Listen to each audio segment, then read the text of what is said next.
아멘을 안 하시네. 한국말을 잘 못 알아시나 봐. 한 번 더 해봅시다. 할렐루야. 아멘.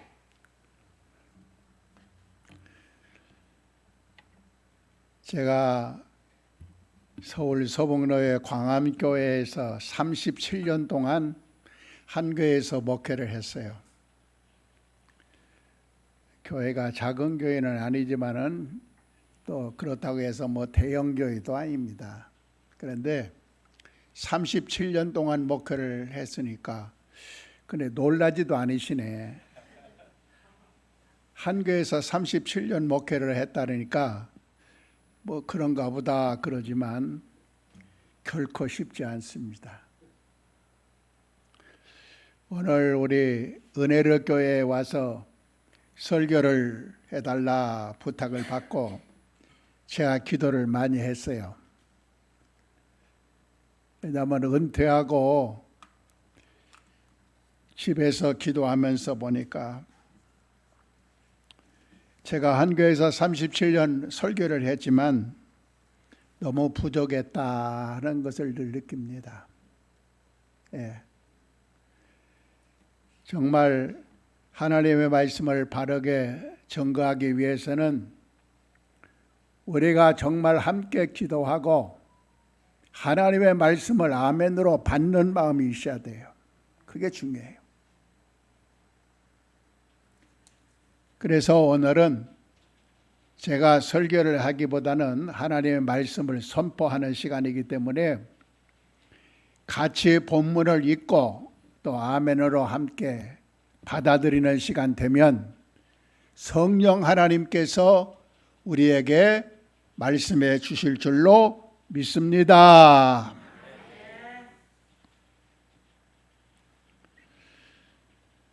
제가 은퇴하고 지금은 은평구 진관동에 있는 은평 뉴타운에서 살고 있습니다.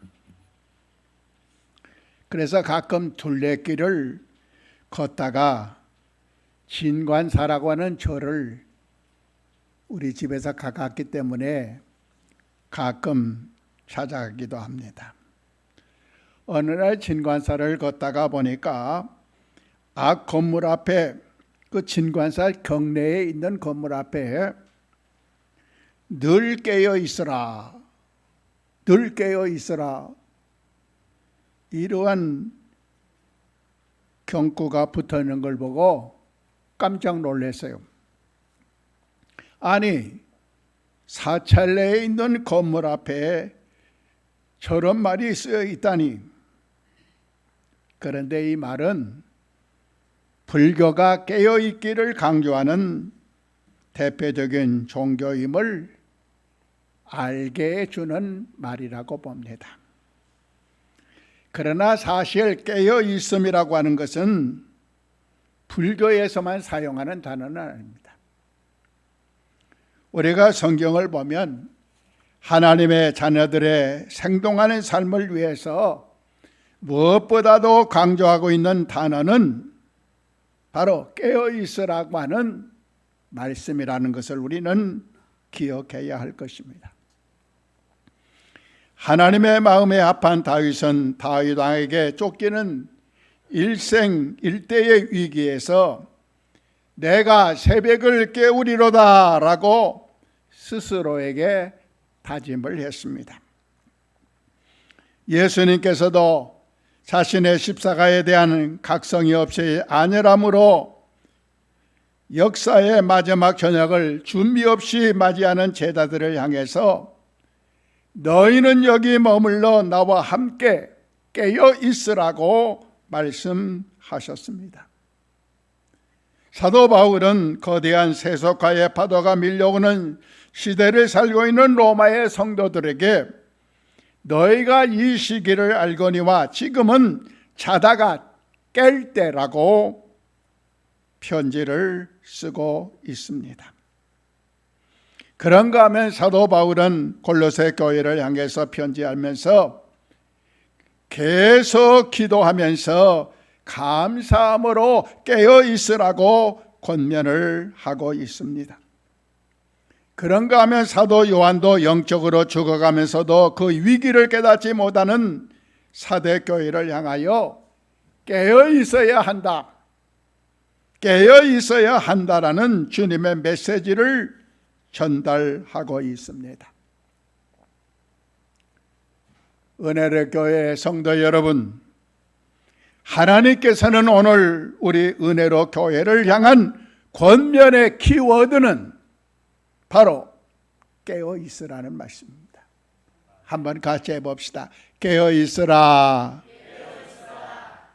그렇게 기분이 나쁩니까? 깨어 있으라니까. 다시 한번 크게 합시다. 깨어 있으라. 그러게 우리 은혜로 교회가 깨어 있어야만 영적으로 살아있는 교회, 생동하는 교회가 될 줄로 믿습니다. 그런데 여러분, 여러분의 영적인 현 주소는 어떻습니까? 혹시나 영적인 잠에 취하여 지금 자고 있지는 않습니까? 내 자신의 참모습을 한번 되돌아보는 그러한 복된 시간이 되어질 수 있기를 원합니다. 이 자리에 예배에 참석하기 위하여 오신 여러분 중에는 신앙생활을 하시면서 영적인 침체에 빠지거나 의욕과 열정이 식어지고 성령의 능력을 상실하신 분들이 혹시나 계실는지 모르겠습니다. 그러나 계실지라도 낙심하거나 좌절할 필요는 없습니다. 왜 그럴까요? 여러분은 모두가 영적인 침체에서 벗어나 의욕을 회복하며 성령의 능력을 회복하여 생동하는 성도들로 비상할 수 있기 때문입니다. 정말로 그럴 수 있을까요? 가능합니다. 어떻게 가능할 수 있을까요? 그 해답은 바로 여러분 한 분 한 분이 기도하면 됩니다. 뜨겁게 기도의 불을 밝혀서 기도의 불이 타오르기만 하면 가능합니다. 그렇다면 은혜의 교회 성도 여러분, 왜 우리가 함께 기도해야 할까요? 그 이유를 세 가지로 살펴보면서 은혜 받기를 원합니다.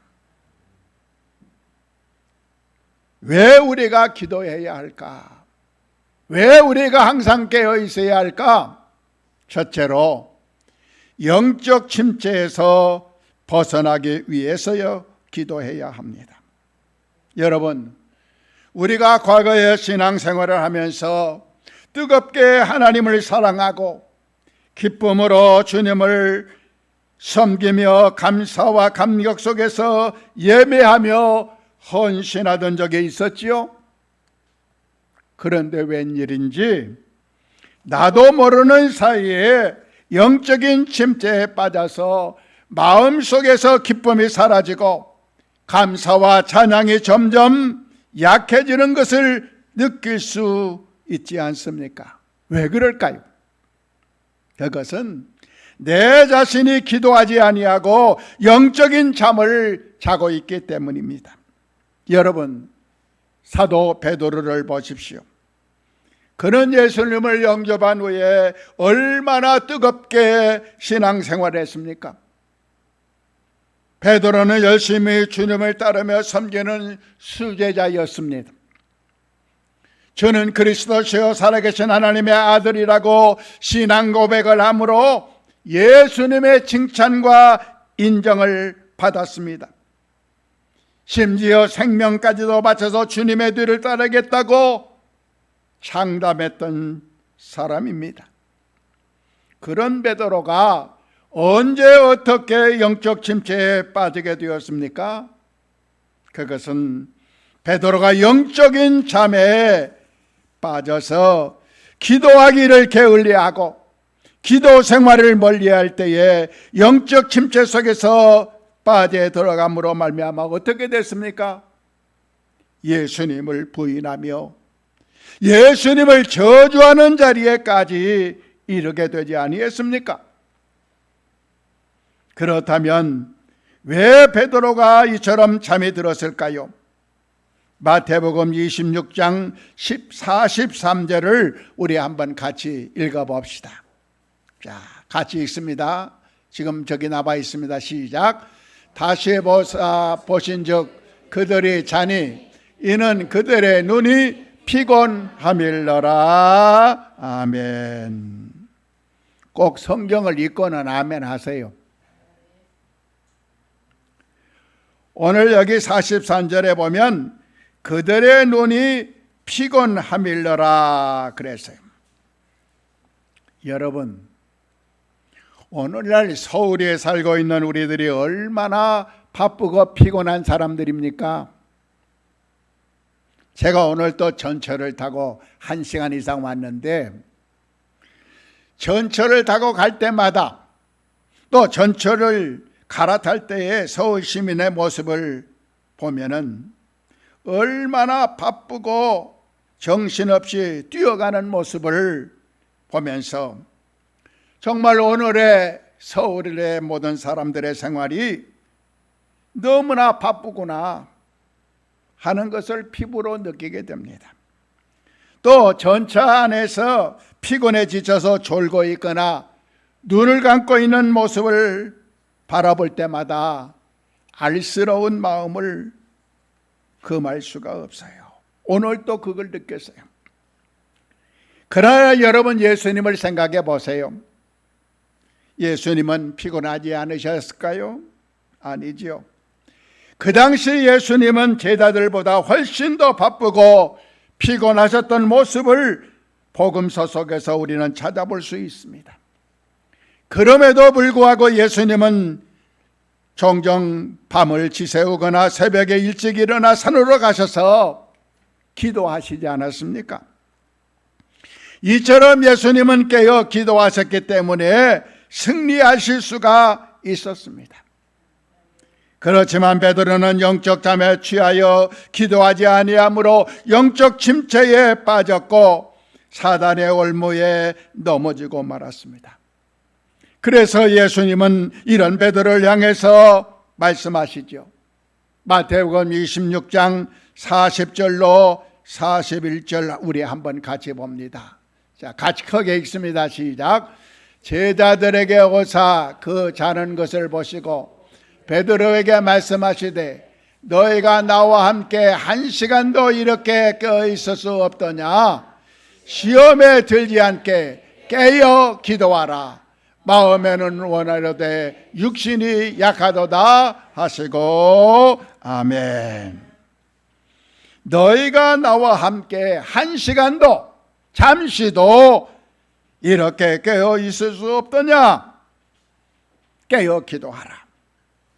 깨어 기도하라. 그럼에도 불구하고 베드로는 깨어 기도하지 않다가 사단의 유혹에 넘어지고 영적 침체에 빠지고 말았던 것입니다. 그런데 베드로가 언제 어떻게 영적 침체에서 벗어날 수 있었습니까? 그것은 부활하신 주님께서 예루살렘을 떠나지 말고 약속하신 성령을 기다리라고 하는 사도행전 1장의 말씀을 듣고 다락방에 모여서 마음을 같이하여 온전히 기도에 힘썼기 때문입니다. 그런데 사도행전 1장 13절에 보면 그 무리 가운데에 베드로가 가장 앞에 포함되어 있는 것을 볼 수가 있습니다. 이처럼 베드로가 오로지 힘써 기도함으로 성령 충만을 받았을 때에 능력 있는 전도자가 되었고 참다운 제자가 된 것을 볼 수 있습니다. 그래서 사도 베드로는 자신이 기도하지 않다가 영적 침체에 빠지며 사단에게 시달렸던 괴로웠던 시절을 생각하면서 자기 경험을 통하여 이렇게 우리에게 권면하고 있습니다. 베드로전서 4장 7절을 우리 한번 봅니다. 크게 읽습니다. 시작. 만물의 마지막이 가까이 왔으니 그러므로 너희는 정신을 차리고 근신하여 기도하라. 아멘. 그런가 하면 베드로전서 5장 8절을 한번 봅니다. 시작. 근신하라 깨어라 내 대적 마귀가 우는 사자같이 돌아다니며 삼킬 자를 찾나니. 아멘. 여러분, 이 권면의 말씀은 자신의 경험에서 우러난 뼈아픈 권면이라고 하는 말씀입니다. 그러므로 사랑하는 은혜를 교회 성도 여러분, 여러분들은 이제 영적 잠에서 깨어나 뜨겁게 기도함으로 영적인 침체에서 벗어나 능력 있는 전도자들이 되며 성령 충만한 성도들이 다 되시기를 주의 이름으로 축원합니다. 축원합니다. 둘째로 왜 우리가 깨어 기도해야 합니까? 의욕을 회복하기 위해서 기도해야 합니다. 성도 여러분, 여러분 가운데 지금 혹시나 삶의 의욕이 약해지거나 점점 사라지는 것을 느끼는 분이 계십니까? 그래서 힘이 없고 자신감이 없어진다고 느껴지는 분이 있습니까? 그렇다면 하나님 앞에 기도하세요. 하나님, 나에게도 의욕과 열정을 허락하여 주옵소서. 기도하십시오. 그러면 하나님께서 강렬한 의욕과 열정을 회복시켜 주시고 새 힘을 부어 주실 줄로 믿습니다. 열왕기상 18장에 보면 엘리야 선지자가 갈멜산에서 바알 선지자 450명과 대결하고 있었지요.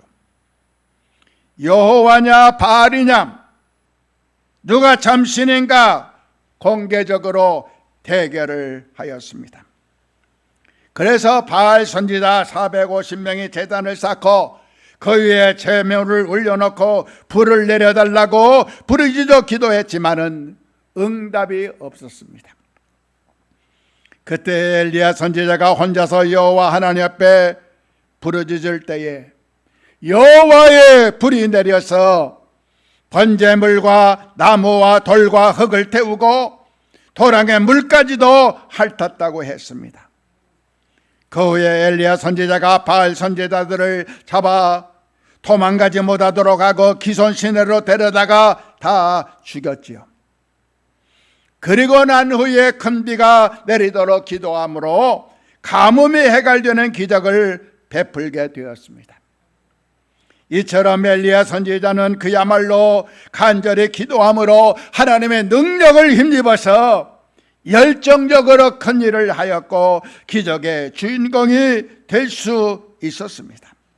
그런데 열왕기상 19장을 보면 바알 선지자들이 몰살당한 소식을 들은 왕비 이세벨이 엘리야 선지자를 잡아 죽이겠다고 엄포를 전할 때에 엘리야 선지자는 어떻게 했습니까?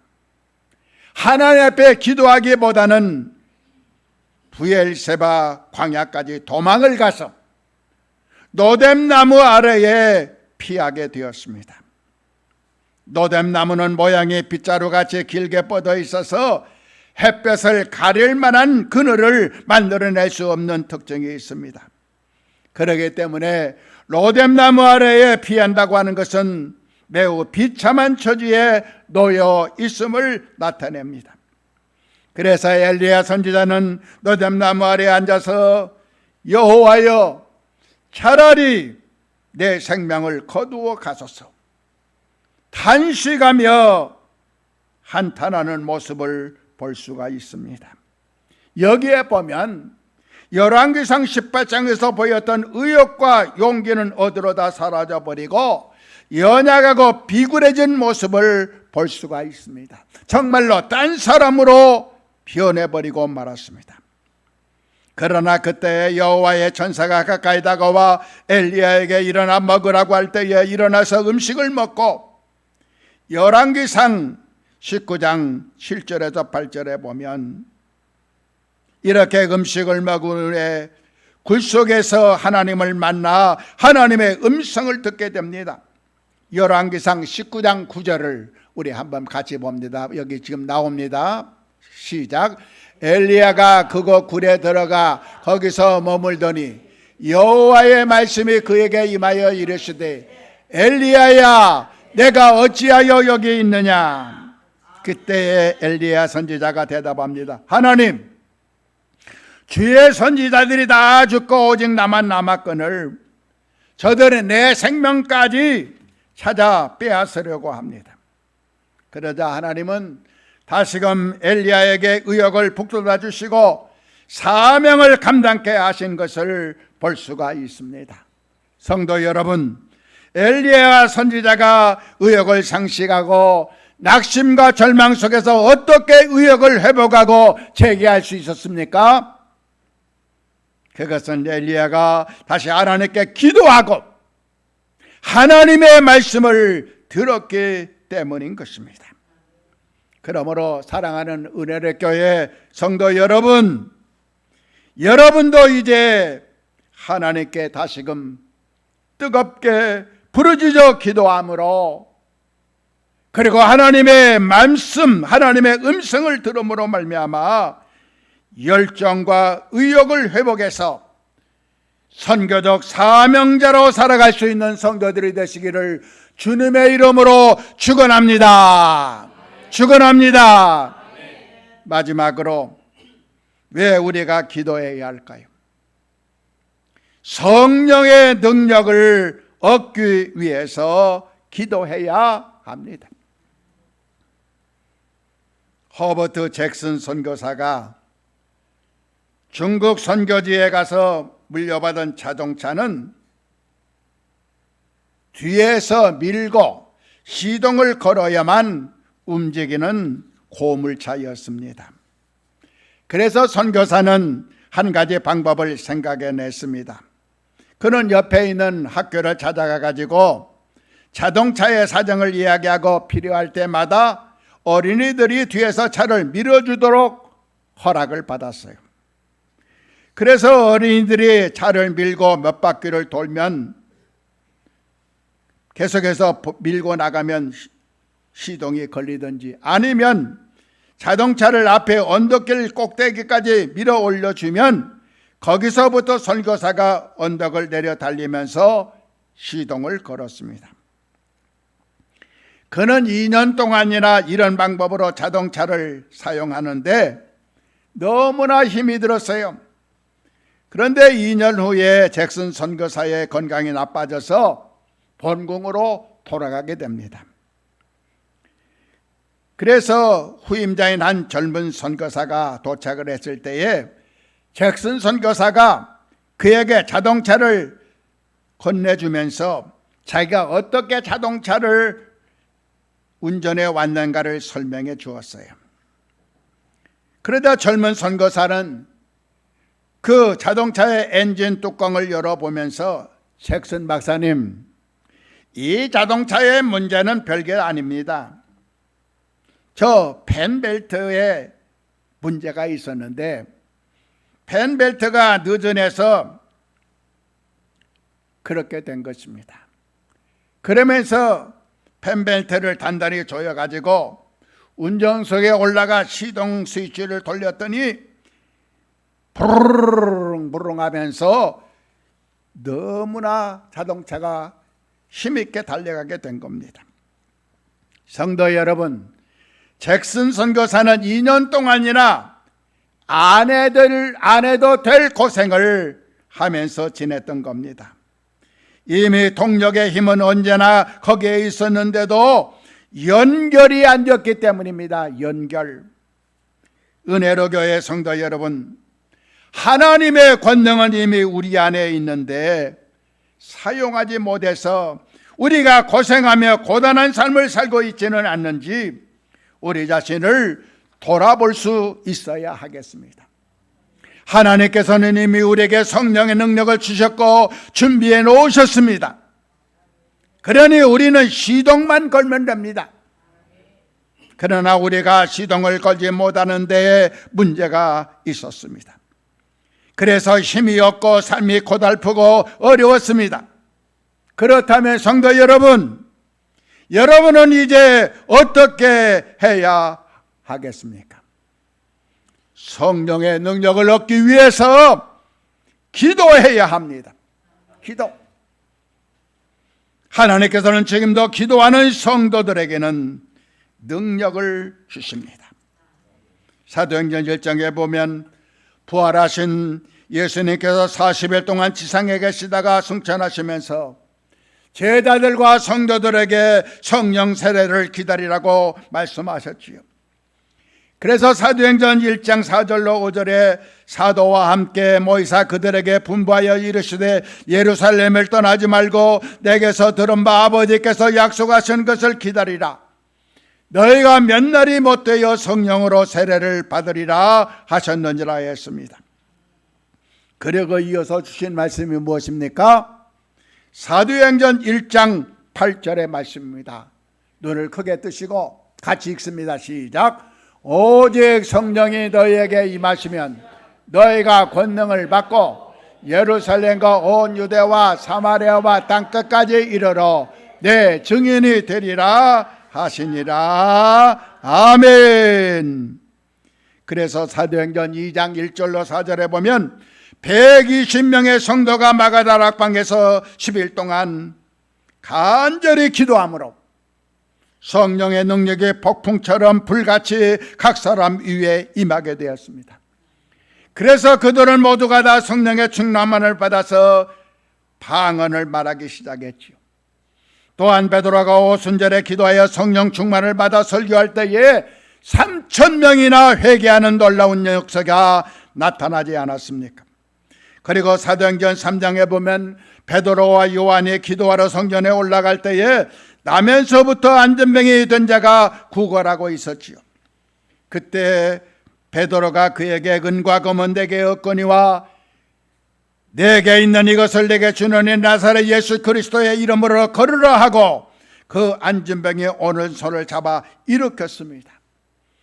그러자 그는 발과 발목에 힘을 얻어 걷기도 하고 뛰기도 하며 하나님을 찬미했습니다. 여러분, 베드로가 40년 동안 걸어보지 못한 자를 일으킨 것은 바로 성령의 능력입니다. 베드로는 본래 공부를 많이 못한 자였지만은 기도함으로써 놀라운 능력을 발휘하였고 기적을 행할 수 있었습니다. 성도 여러분, 바로 여기에 아주 중요한 진리가 숨겨져 있음을 우리는 찾아볼 수 있습니다. 그 진리가 무엇입니까? 그것은 보통 사람도, 나이 많은 사람도, 능력이 없는 사람도, 평범한 사람일지라도 기도하여 성령의 능력을 받으면 베드로처럼 우리도 능력의 사람이 될 수 있다고 하는 사실입니다. 은혜의 교회 성도 여러분, 우리에게도 마찬가지입니다. 나에게 돈이 없고 지식이 없고 학벌이 없고 세상의 명예와 권력이 없다 할지라도 우리가 기도하여 성령의 능력을 받으면 우리도 큰 일을 할 수 있고 기적을 행할 수 있다고 믿습니다. 그러므로 은혜의 교회 성도 여러분, 여러분들도 초대교회 성도들처럼 기도하심으로, 뜨겁게 기도하심으로 성령의 능력과 성령의 충만함을 체험하셔서 기적의 주인공들이 되며 성령의 열매를 많이 맺는 생동하는 성도들이 다 되시기를 주님의 이름으로 축원합니다. 축원합니다. 오늘 우리 하나님께서 우리 은혜의 교회를 축복하셔서 교육관을 리모델링하고 감사 예배를 드리는 이 시간, 저는 여러분에게 다시금 이 말씀을 전하고 싶습니다. 교회를 아름답게 꾸미고 리모델링하는 거 좋습니다. 그러나 더 중요한 것은 여러분의 마음이, 여러분의 영성이 변화받아야 됩니다. 여러분 모두가 목회자와 성도들이 합심하여 깨어 기도하시기를 바랍니다. 영적 침체에서 벗어나기 위하여 기도하십시오. 의욕과 열정을 회복하기 위하여 기도하십시오. 성령의 능력을 얻기 위하여 기도하십시오. 그래서 다시금 은혜를 교회 모든 성도들이 성령 충만하여 선교역 사명을 능히 감당할 수 있는 생동하는 교회로 변화될 수 있기를 우리 주 예수 그리스도의 이름으로 축원합니다. 축원합니다. 기도합시다. 교회의 머리가 되신 하나님 아버지, 하나님께서 뜻이 계셔서 이곳에 은혜의 교회를 세우시고 지금까지 인도해 주신 것 감사합니다. 또한 여러 환경 속에서 교회의 변화가 많았지만은 이렇게 신실하신 우리 김반성 목사님을 보내어 주셔서 다시금 이렇게 성령 충만한 생동하는 교회로 변해갈 수 있게 해주셔서 감사합니다. 바라기는 이제 우리 은혜로 교회가 새로 오신 목사님과 함께 온 성도들이 기도함으로, 뜨겁게 기도함으로 정말 성령 충만해서 생동하는 성도, 생동하는 교회가 되어질 수 있도록 복을 내리워 주시옵소서. 예수님의 이름으로 기도하옵나이다. 아멘.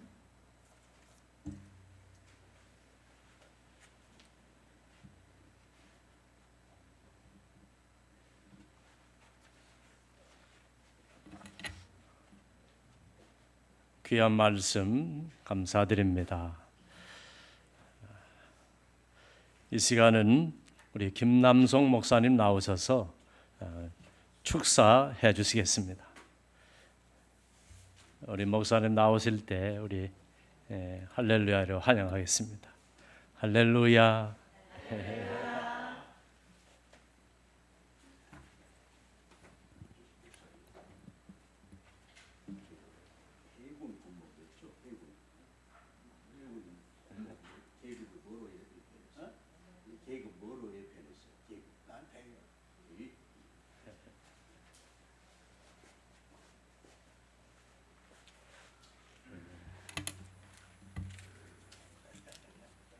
지금 방금 설교하신 이상섭 목사님은 내 목회 선배이시면서 해군 군목을 역임하시고 광화문교에서 무려 37년간 장기 집권 독재를 하신 분입니다.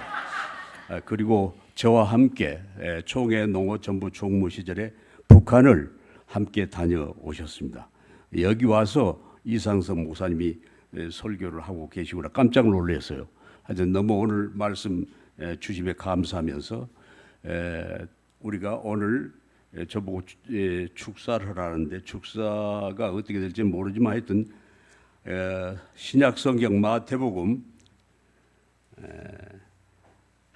27장 45절로 46절 말씀으로 오늘 축사를 가름할까 합니다. 제가 봉독합니다.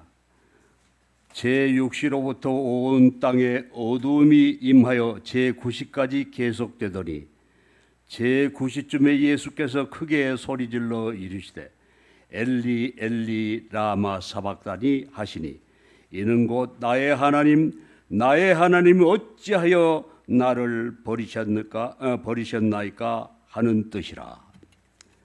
오늘 제목은 즐거운 의미로 축사를 해야 되지만은 기독교의 가장 핵심인 축사를 생각하면서 눈물 신앙으로.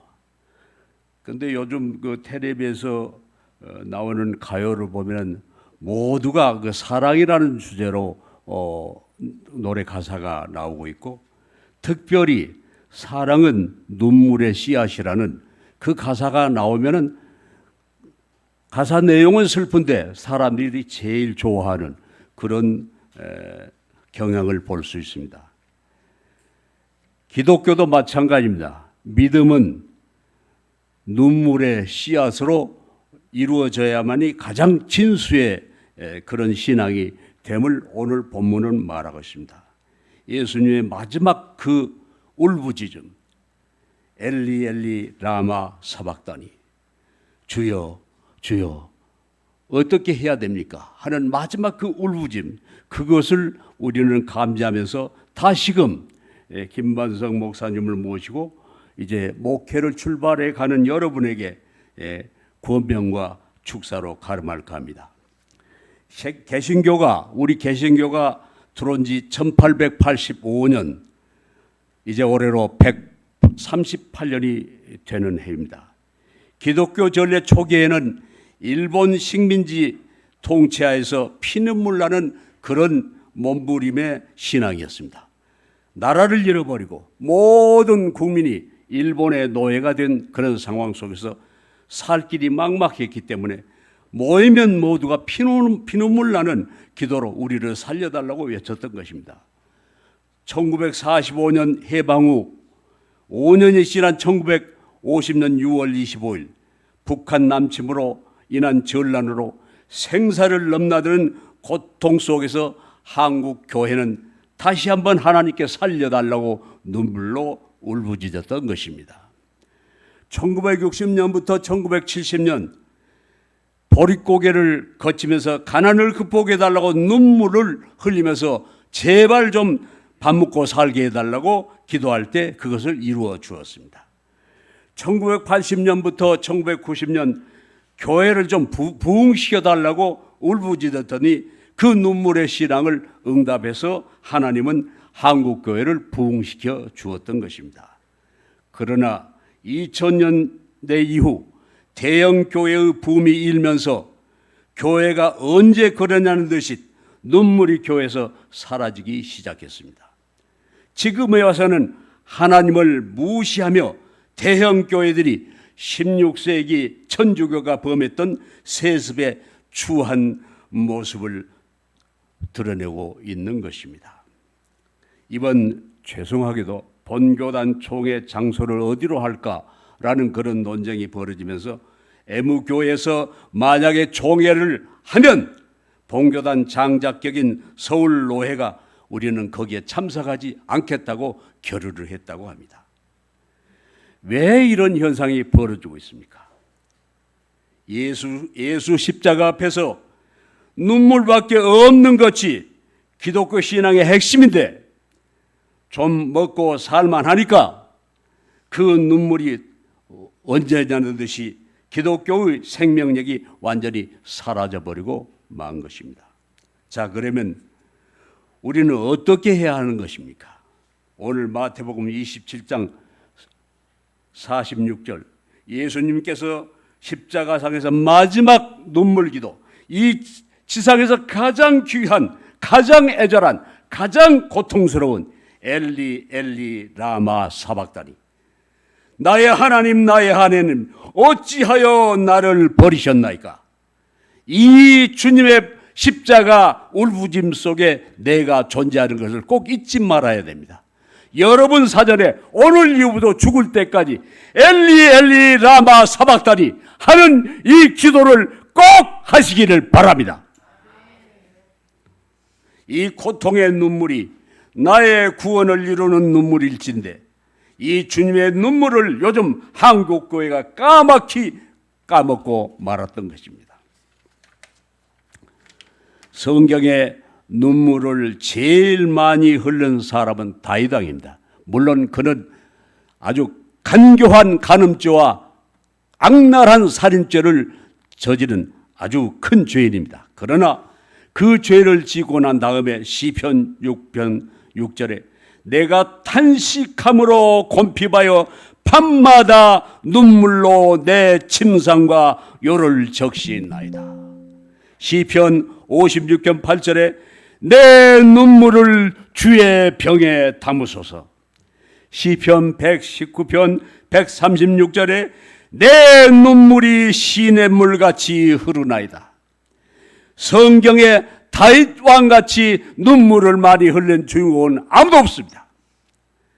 눈물의 왕 다윗 왕은 신약 성경 마태복음 1장 1절에 아브라함과 다윗의 자손 예수 그리스도의 세계라라는 거로 1장 1절에 딱 등장하고 있습니다. 이러한 믿음의 계보, 이러한 믿음의 인물은 성경 아무것도 없습니다. 왜 그렇습니까? 눈물로 시작해서 눈물로 맺은 다윗의 신앙이기 때문인 것입니다.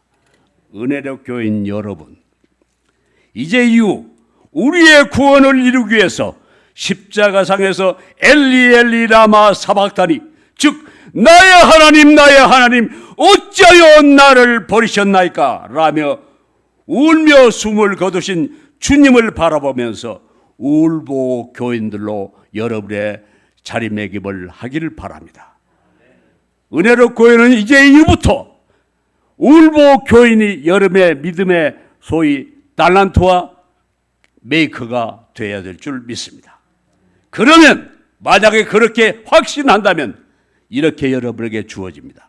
아브라함과 다윗의 자손 예수 그리스도의 세계가 바로 여러분의 세계의 축복이 될 것을 믿습니다.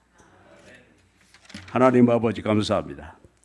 이 은혜력 교회가 제가 참 내 청춘을 바쳐서 세웠던 교회인데 다행히 이번에 이름이 김반석이라는 주인공이 등장했습니다. 이름 그대로 음부의 권세가 이기지 못하는 그 이름을 가졌으니 분명코 이 교회가 김반석으로 말미암아 이 은혜로 공동체가 온전히 눈물의 공동체, 은혜 공동체, 능력의 공동체, 축복의 공동체가 될 것을 믿습니다. 주 예수 그리스도의 이름으로 기도하였습니다. 아멘.